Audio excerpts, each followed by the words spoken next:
Paano nga ba ini-install o kino-connect yung output ng galing sa may relay papunta ng power inverter para hindi na tayo gumamit ng solid state relay or yung color block na relay 100 ampere, 200 ampere. Sundan nyo to mga boss. Mga boss, sa mga hindi pa marunong mag-tap ng LBD, yung positive line ng output galing sa LBD papunta ng positive line ng switch galing sa ating inverter. So kung gusto niyo gumamit kayo ng panghinang kagaya nito, at pwede nyo din gumamit kayo ng shrinkable. Ay, ganito. Yung parang electrical, sin na gumamit kayo electrical. Yung doblehan nyo na lang kung mas para mas electrical, tapos balutan nyo ng shrinkable. Tapos ayan, dito tayo magtatap sa positive. Gumamit kayo ng tester mga boss na ganito. Gamit kayo ng tester kung hindi kayo sure. Lagyan nyo ng linya kung alin dyan ang positive, negative. So akin, tinesting ko na to. Ito yung positive niya sa left side. Ayan. Then yung negative ito. Kasi kung negative kayo, magpatap is hindi yan mag-automatic shutdown. Pag sinet yung LVD nyo or yung low voltage disconnect nyo. Ayan mga boss, kung nakikita nyo to. Pakita ko sa inyo. Lagyan natin ng linya. Lagyan natin ng linya yung yung inverter natin para ayan, gumana siya.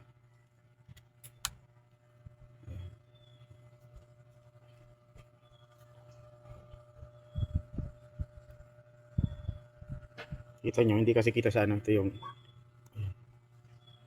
dito lang muna natin ilagay.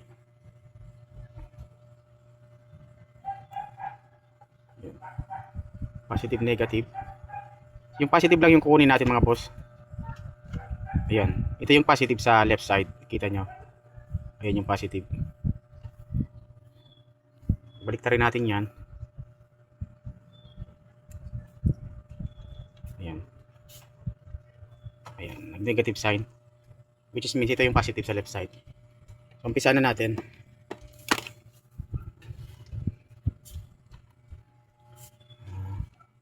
Tingnan natin yung linya. For safety. Pwede ko magamit na to kasi directly to sa AC. Yung consumable natin itong nilipat ko muna. Then, gusto nyo gamit kayo ng panghinang. At kung wala naman, shrinkable tube yung gagamitin nyo.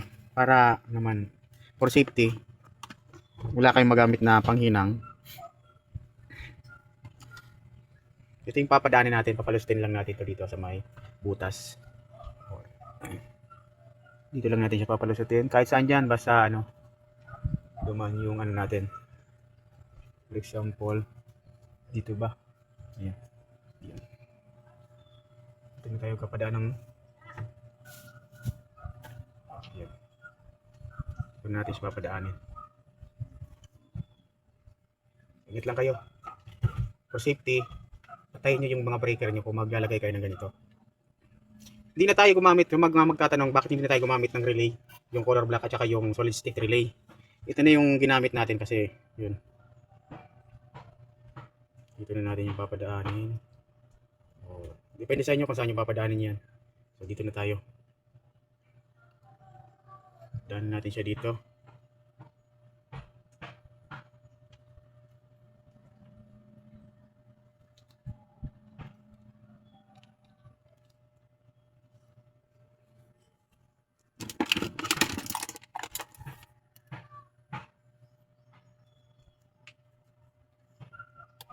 Pwede nyo din hinangin to, pwede rin naman hindi.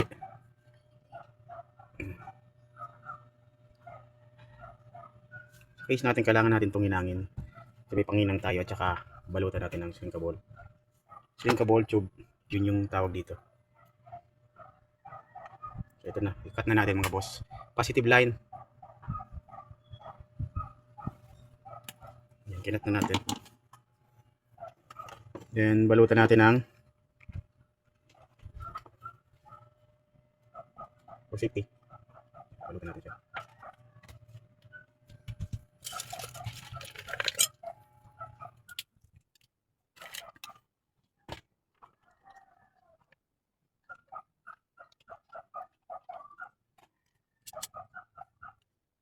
Yan.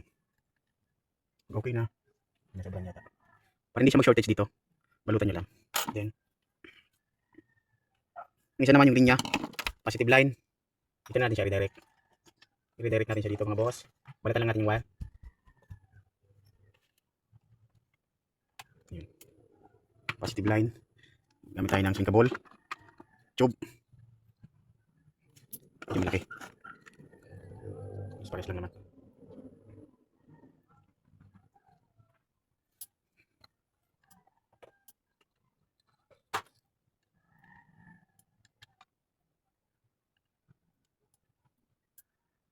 So bali, ayan. Kita nyo mga boss. Sundan nyo lang ito mga boss. Para sa mga beginners. Kasi anong purpose itong pag-tap natin dito sa switch ng ating power inverter? Ito po ay para mag-cut off at hindi ma-discharge yung battery natin. Then sa mga magtatanong naman kung bakit di na ako gumamit ng tawag dito ng solid state relay at saka yung block na ginagamit, yung relay na 100 ampere, 200 ampere. Yun po yung purpose nun is para ma-cut off din. Kasi kumukonsume po yun ng over current or kahit nakapatay hindi na ginagamit yung inverter is nag-consume pa din, walang load, kumukonsume pa din yung ng relay na yon. Meron tayo diyan, hindi na natin ginamit. Pakita ko sa inyo. So, lang 'to yung ganito mga boss. Pwede niyo naman gamitan ito. Pero sa akin mas preferred ko yung ganitong system. Ayun. So medyo hinangin lang natin ng konti. Hinangin natin.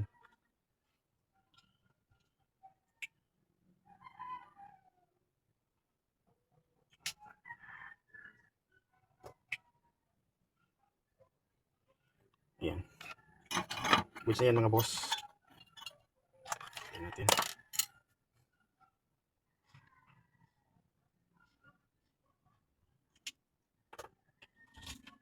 Same din lang naman ang purpose ng may relay at saka may ganitong LVD na lang redirect sa may ating switch button. Purpose lang naman ito mga boss ay para ma-proteksyonan yung battery natin at yung mga load natin kung maano natin, makaligtaan natin na hindi natin napatay. Hindi na tayo papatay hindi ng ng switch ng inverter.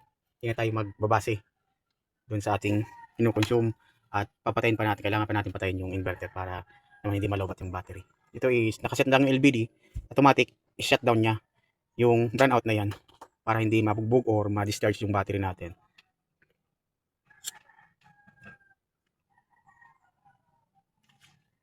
Yun.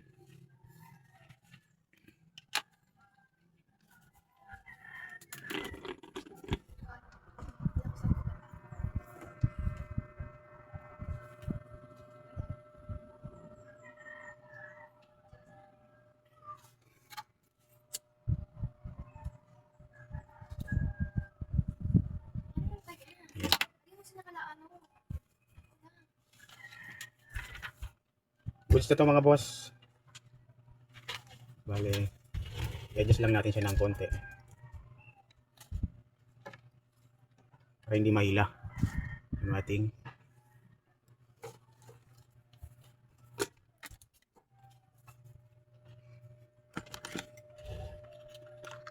doubling na lang natin to.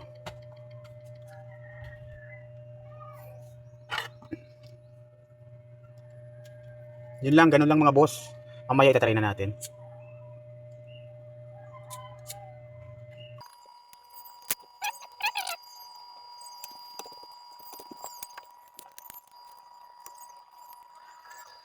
Direct nga, dito siya sa may. Lapit lang natin. Sa output, positive output ng relay. Ayan mga boss. Saan nakita nyo?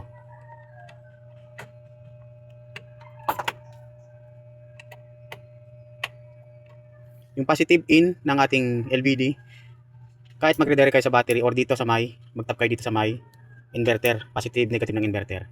Wala nang problema yan dyan. So goods na yan. Kailangan, mahigpit yung natin. Hindi mahila. Goods na ito mga boss. Then, wala natin sa may inverter. Nakita ko sa paano, hindi naman ng relay. Para sa ating setup. Para ako sa pag-setup para mag-low voltage yung battery natin. Try natin yun, mabusing. Makapy yan. Try natin yun. Then, so, try natin. Battery.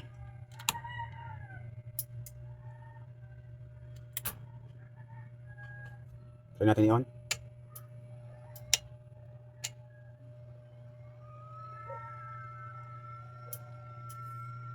Kung papansin nyo, automatic na yung tawag dito, yung 12 volts pan niya is nakaharap doon para hindi mag-overheat yung ating toroidal, malit na toroidal at saka itong kabuuan ng inverter.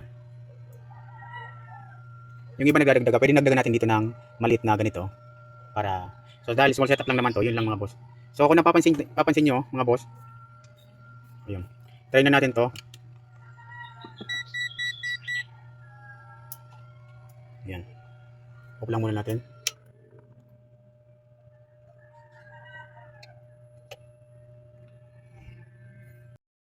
Pansinin nyo to. So pansinin nyo to mga boss. Pansinin nyo to mga boss. For example, i-set up natin sa low voltage disconnect yung natin, set up natin para ma-power off natin yung inverter natin na hindi na kailangan gamitan ng manual switch. Ayan. Mayroon tayong 13 point. Example, nasa 13. I-reach natin yung sagad natin sa 13.1, 13.2, something ganyan. I-stretch natin para tuminga or mag-shutdown auto shutdown. For example, sinet natin yung low voltage natin.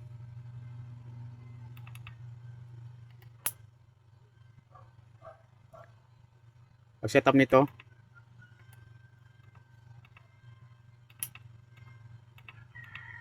shutdown natin, setup natin. Ayun, shutdown na yung ating inverter. Pag sinet natin sa low voltage, disconnect yung LVD. Automatic, pag sinet naman natin sa pinakamataas pang voltahe, automatic mag-restart na yung ating, for example, nag-charge na yung battery galing sa sinag ng araw, automatic 3.5, automatic mag-reconnect na yung mga load natin. So babaan natin para magbukas naman.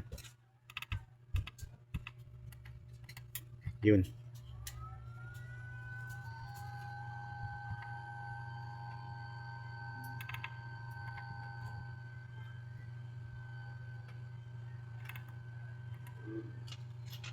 Ganun lang mga boss.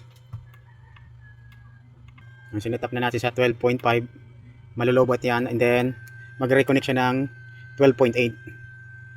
Ganun lang. Takpan na natin to kasi para for safety.